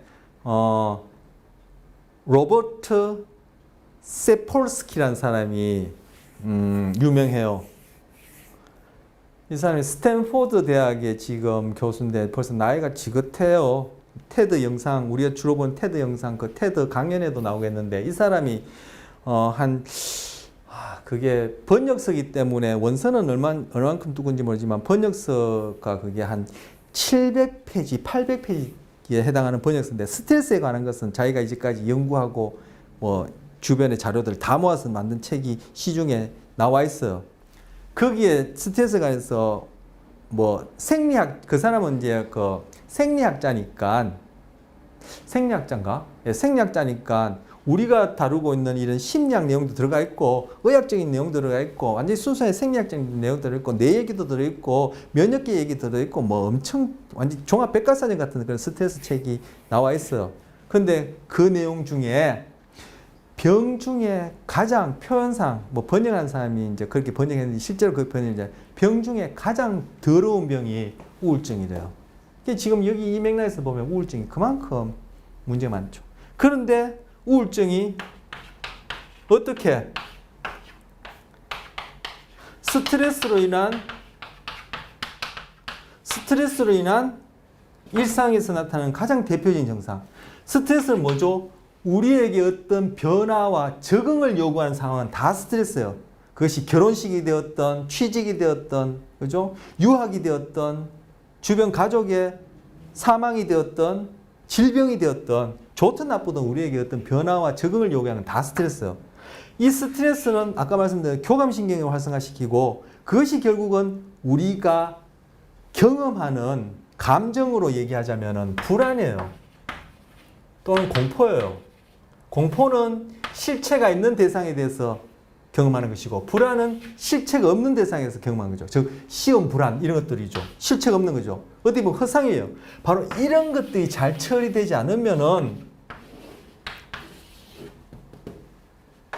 스트레스라는 이름으로 가장 일상적으로 나타나는 대표적인 우울증이에요. 근데 이 우울증이 금방 얘기한 그 세폴스키라는 사람은 병 중에서 가장 더러운 병이랬다. 심장병, 뇌졸중 이런 것보다 더 심각하대요. 이 증상이 갖고 있는 살펴보면. 근데 그 근본이 뭐예요? 바로 공포불안이에요. 근데 이 공포불안은 제가 앞서 얘기했지만 우리의 정서 생활 중에 가장 핵심된다 했죠. 생존과 관련된다 했죠. 그런데 이 공포불안이 정상적으로 관리 안 됐어. 즉 스트레스, 만성화되어서 나타나는 게 우울증인데 그 내용을 알고 보면 이 공포불안이 대부분 다 뭐요? 허상이에요. 우리가 시각 얘기하면서 우리는 보는 것이든 경험하는 것이든 다 그것을 실제 그대로 보는 것이 아니라 뇌가 나름대로 해석, 예측한다 했죠. 근데 이 예측이 선천적인 이유든 후천적인 이유든 이 해석이 왜곡되어 가지고 불안 안 해도 되는데 불안해 가지고 그것도 잠시 불안하고 말면 되는데 저도 늘 불안하죠. 근데 말면 되는데 불안할 필요도 없는 불안을 잠시 하는 것도 아니고 몇 달, 몇 년을 하는 거예요. 우울증이야. 그게 뭐예요? 스트레스에서 가장 더러운 병이라 얘기하는 그 우울증은 어떻게 보면은 가장 착각에서 일어난다는 얘기예요. 가장 있는 현실을 있는 그대로 보지 않고 가장 왜곡된 형태로 보기 때문에 나타나는 거라는 거예요. 이게 다 뭐예요?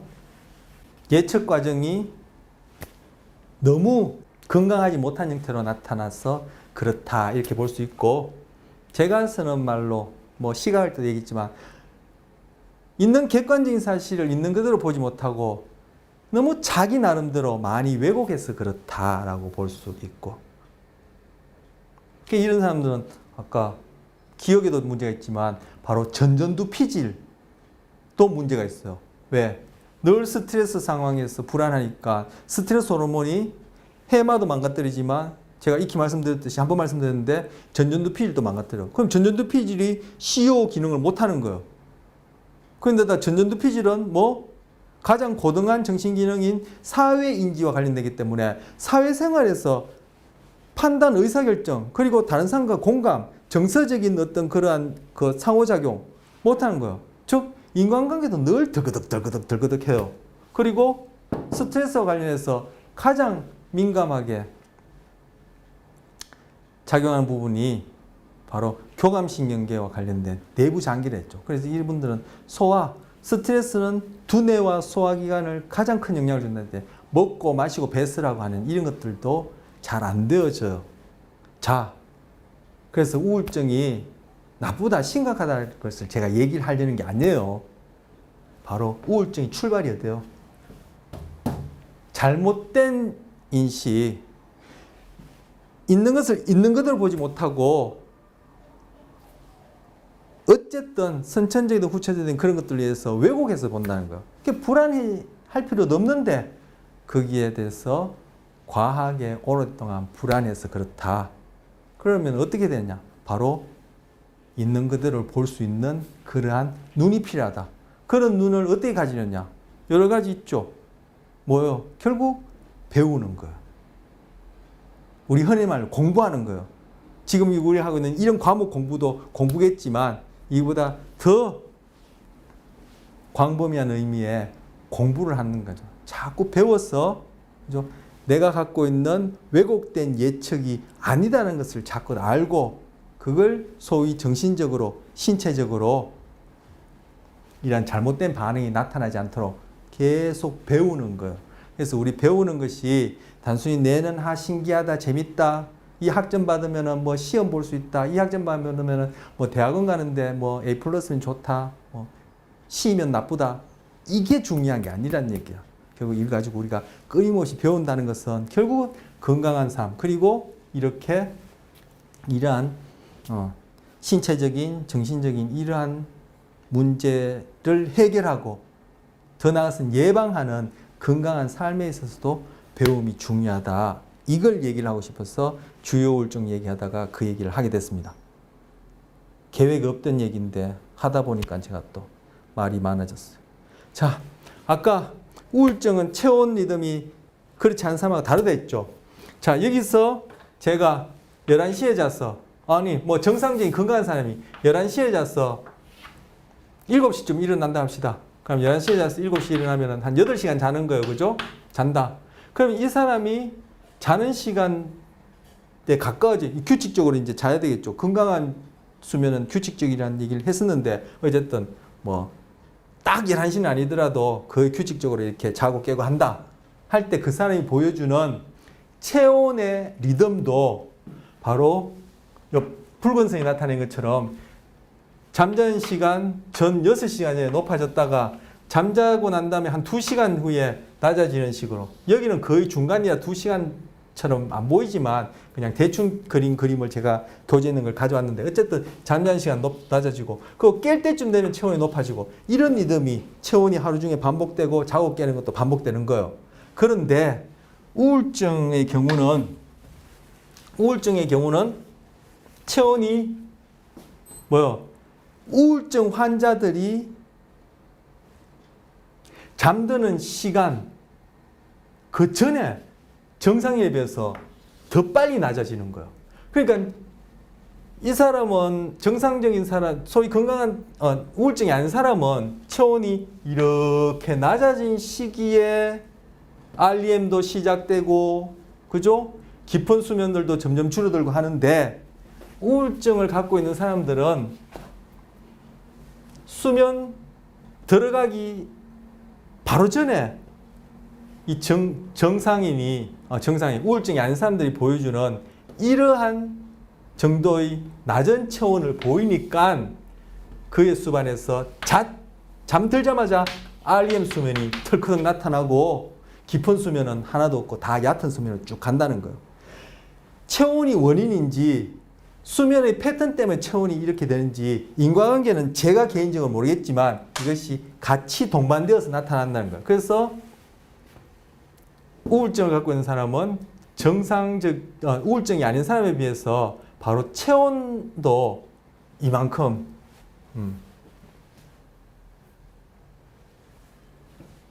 위상이 앞당겨져 있어요. 그것이 바로 자다가 쉽게 깨어난다는 거예요. 왜? 체온이 높아지면서 깨어나는데 우울증을 가지신 분들은 체온이 떨어질 때 잠이 드는 시기에 체온이 가장 최하를 보였다가 체온이 높아질 때 깨어나 버리니까 이 사람들은 종결불면증, 쉽게 깨어나서 잠을 못 자는 이런 불면증을 보이는데 이것이 체온 리듬하고 관련이 있다는 거예요. 그래서 제가 아까 체온 리듬 그리고 수면 우울증 이런 것들이 같이 붙어 있고 그리고 우울증을 경감시킬 때는 아까 체온과 관련된 리듬을 회복하거나 아니면 수면 패턴을 맞춰주기 위해서 각성 수면 패턴을 조절하기 위해서 빛에 노출시키기가 하는 것이 효과 있다는 얘기가 바로 이것과 관련해서 아까 했던 거예요. 아까 앞서 봤을 때 우울증 환자는 어땠죠? 계속 얕은 수면을 했죠. 1, 2단계 수면을 했죠. 거의 각성 깨어남에 가까운 수면을 했단 말이에요. 그런 것들이 이 경우에 쉽게 깨어나는 것하고도 또 관련해서 생각해 볼 수 있겠죠. 자, 우울증의 경우에 약물 치료입니다. 우울증에 쓰여지는 항우울제는 4만 개 약물 이렇게 트라이사이클릭스 이렇게 부르는 약물이 있고 영어는 우리가 쓸 필요 없을 것 같아요. 그리고 SSRI라는 약물이 있고 NLRI라는 약물이 있고 세 종류의 약물이 있어요. 자, 4만 개 약물은 읽어보겠습니다. 도파민, 노에피네프린 또는 세로토닌의 재흡수를 차단하고 그리고 SSRI는 세로토닌의 재흡수를 차단하고 그리고 SNRI는 세로토닌과 노에피네프린의 재흡수를 차단한다. 이렇게 나왔어요. 이게 무슨 뜻이냐면 하면은 자, 뒤에 여기서 보면은 영어로 막 써놨어. 저도 이거 철자 못 외워서 하나하나 이게 네이버에 인터넷에 검색해서 옮겨 적었는데 이거 다 약물 이름이요. 4만 개 약물에 해당하는 실제 병원에서 처방해줘서 약국에서 사면은 그 약 상표명이 예를 들어서 상표명 바카스, 타이레놀처럼 그 이름 붙여진 약물 이름인데 토프라닐은 4만 개 약물이고 프로젝, 졸로프트, 루복스는 SSRI 약물이고 신발타는 SNRI예요. 저도 이거 읽지도 못하고 외우지도 못해요. 근데 이 프로작 같은 경우는 되게 유명한 약물이에요. 이 프로작과 관련해서 영화도 이렇게 상영된 적이 있어요. 그 약물 회사가 이런 약물 하나 개발하는데 사활을 걸거든요. 그 안에서 일하는 이제 그 부정 비리 이런 걸 다루는 영화가 있는데 거기서 이제 프로작을 다뤄요. 그런데 이 프로작이 유명한 약물인데 한번 약물은 그냥 적어놨어. 이거 외울 필요는 없을 거예요. 없는데 알아두면 그죠. 쓸모가 있고 나쁘지 않겠지만 이건 그냥 적어놔 본 것이고 자 4만 개 약물은 무슨 역할을 하냐면은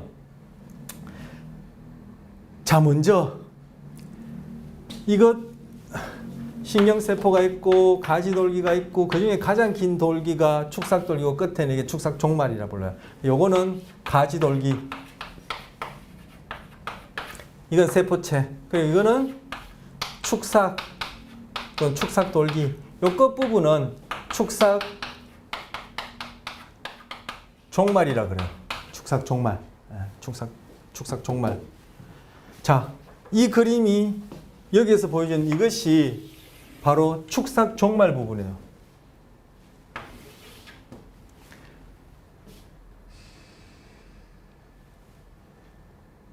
신경세포가 활동을 하면, 즉 다른 말로 전기신호를 일으키면, 구체적으로 활동 전이를 일으키면, 즉 일으키면 또는 활동 전이 일어나면 활동 전이가 쭉 축삭을 타고 이 축삭종말까지 도달해요. 그래서 축삭 종말까지 활동 전이가 도달하면 여기에 있는 신경 전달 물질이 분비되게 돼요.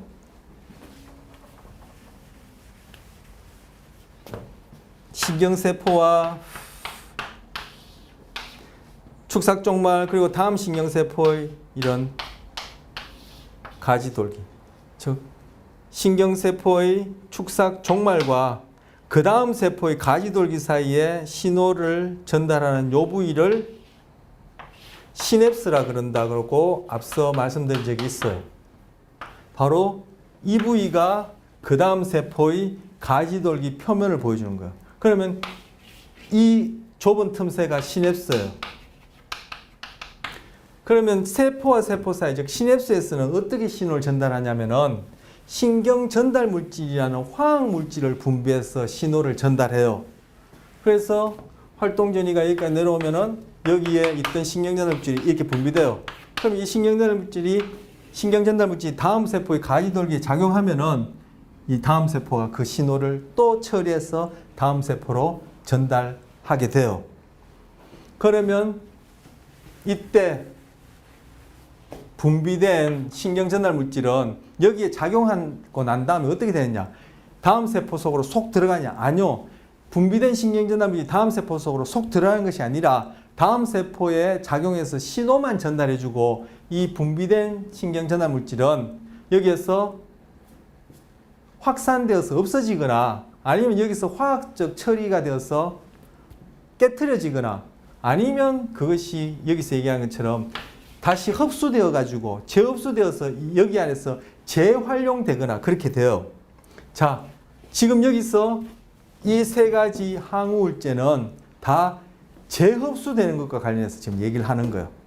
그런데 어떤 신경전달 물질을 재흡수하냐면은 바로 3환계 약물은 도파민, 노에필프린, 세로토닌을 재흡수하는 것에 관련돼요. 도파민 줄여서 D라 쓰고 노에필프린은 줄여서 N이라 쓰고 세로토닌은 줄여서 5-HT라고 써요. 이 세 가지 약물은 다 모노아민이라고 다 묶어서 불러올 수 있어요. 그래서 이 세 가지 약물이 아니라 죄송해요. 이 세 가지 신경 전달 물질은 뭐? 다 모노아민이라는 카테고리에 포함되는 거예요. 그런데 바로 이 모노아민에 해당하는 이 세 가지 신경 전달 물질이 우리 각성에도 관련되지만 각성에도 관련되지만 바로 정서에도 관련돼요. 그래서 우울증의 모노아민 가설이라는 게 있어요. 우울증의 모노아민 가설. 우울증이 신경 전달 물질 관련해서 어떻게 일어나지?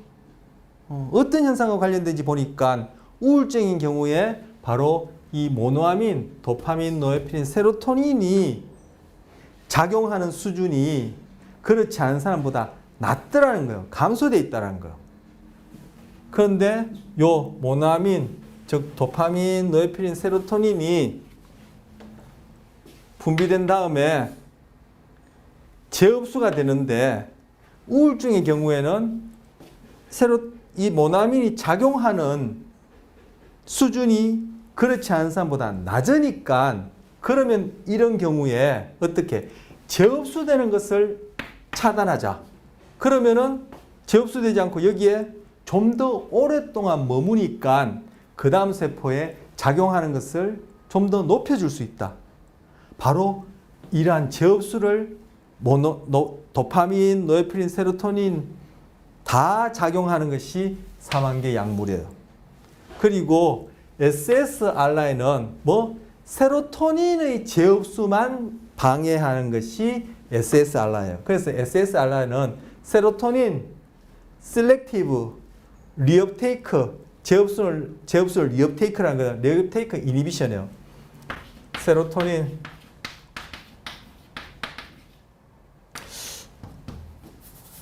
리업테이크 다시 받아, 그죠? 받아들이다. 리업테이크. 죄송해요. 아이 참 바쁜데 이게 자꾸 세로토닌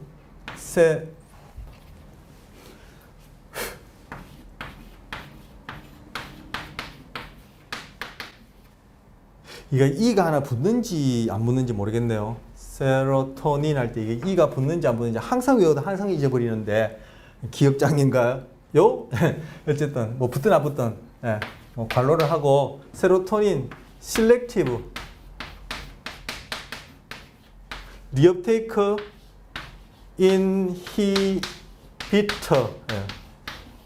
세로토닌만 선택적으로 재흡수를 차단하는 거예요. 그래서 SSRI예요. 그 대표적으로 프로작이라는 게 있어요. 프로작은 뭐 알아두시면 좋을 것 같아요. 가장 꽤 유명한 약물이거든요. 그리고 SNRI는 세로토닌 또 관로하겠습니다. 지금 기억이 지금 안 났어요. 그리고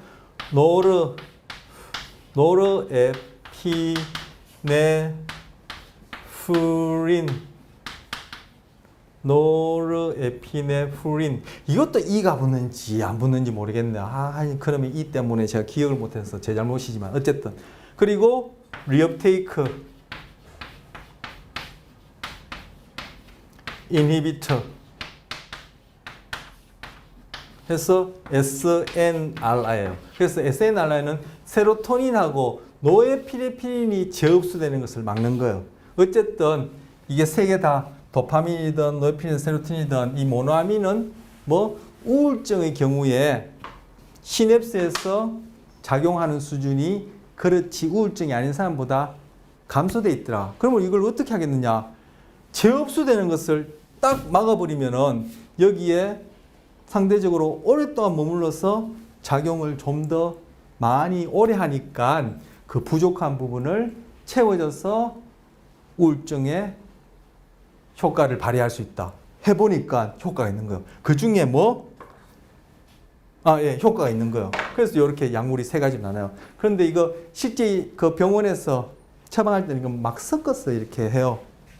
왜? 사람마다 그 효과가 다양하고 우리 앞에서 시간 약하게 한 거 얘기했죠.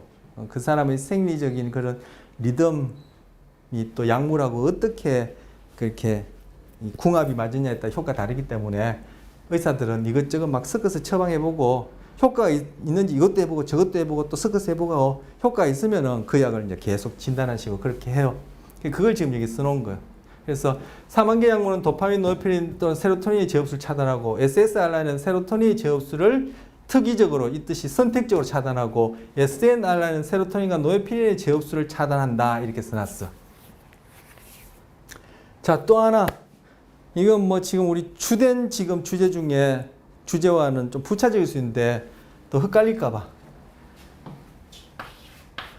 어떤 신경세포가 있으면 이 신경세포가 다음 신경세포에 신경전달물질을 분비할 때 축삭종말에서 이렇게 분비할 때 이 A라는 신경세포가 도파민도 분비하고 노에피네프린도 분비하고 세로토닌도 분비하고 이 세 가지를 동시에 또는 순차적으로 이렇게 분비하는 게 아니에요. 어떤 세포는 도파민을 신경전달물질로 분비하고 어떤 세포는 노르에피네프린을 신경전달물질로 분비하고 어떤 세포는 세로토닌을 신경전달물질로 분비한 식으로 이렇게 분비를 해요. 그런데 이게 세 개 다 모노아민이라는 이름으로 묶을 수 있는 그런 화학물질, 신경전달물질이고 요 세 개가 다 우울증의 경우에 감소되어 있으니까 이 세 개를 다 목표로 재흡수를 차단하는 사망계 약물을 처치할 수도 있고 아니면 세로토닌만 선택적으로 재흡수를 차단하는 약물을 처치할 수도 있고 아니면 세로토닌과 노에피네프린을 재흡수를 차단하는 약물을 처치할 수도 있다. 각각 효과가 대동소이하고 비슷비슷해요. 그래서 막 섞어서 처방하기도 하고 어떤 사람은 이게 또 잘 맞는 경우가 있고 어떤 사람은 이게 잘 맞는 경우가 있고 어떤 사람은 이것도 섞어서 하는 경우가 잘 맞는 경우도 있을 수 있으니까 의사들이 이것저것 해보고 가장 맞는 것을 그 사람한테 골라서 쭉 이제 하게 되는 것이죠. 자, 우울증 얘기 나왔어. 우울증은 신경 전달 물질과는 어떻게 관련되는지 얘기를 하고, 그러면 신경 전달 물질상에 작용하는 어떤 약물을 처치하면 우울증 효과가 있는지를 얘기를 한 거예요. 자, 제가 수업 내용과 관련해서 맨 처음에 계획하고 뭐 욕심내기에는 한 5, 6가지 주제를 15번에 걸쳐서 쭉 할 수 있겠다 싶었는데, 뭐 해보니까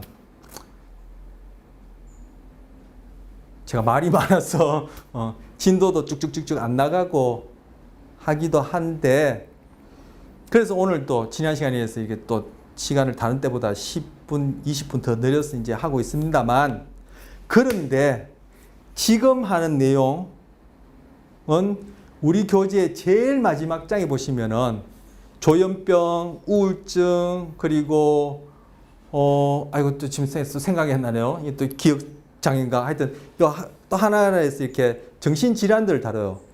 조현병 오늘 정확하게 얘기했죠. 그리고 지금 우울증 얘기했죠. 교재에 있는 내용 다 커버하지 못했지만 분명히 그 부분 포함시켰고요. 그리고 제가 다음 시간에 정서 얘기를 하고, 기억은 아까 해마와 관련해서 언뜻 얘기했지만 자료 갖고 계신 분은 이미 보셨거나 아시겠지만 뒤에 부분에 가면은 기억에 대해서도 얘기를 하고 있어요. 그래서 제가 처음에 말씀드렸던 그 주제 순서대로는 지금 못하고, 다는 못하지만 제목만 뭐 기억이다, 정서다, 뭐죠, 뭐 수면이다 이렇게 분리하지 않았지만, 지금 지난 시간에 시각, 이번 시간에 각성과 수면이라는 이름 안에 그런 내용들이 다 중간중간에 순서는 다르지만 포함되어 있어요. 네, 뭐 그런 말씀 안내 좀 드리고, 시간이 너무 많이 되어서 뭐 더 하기에는 너무 비효율적인 것 같아서 이번 시간 이렇게 마치고, 나머지 두 내용 다음 시간에 이어서 또 말씀드리기로 하겠습니다.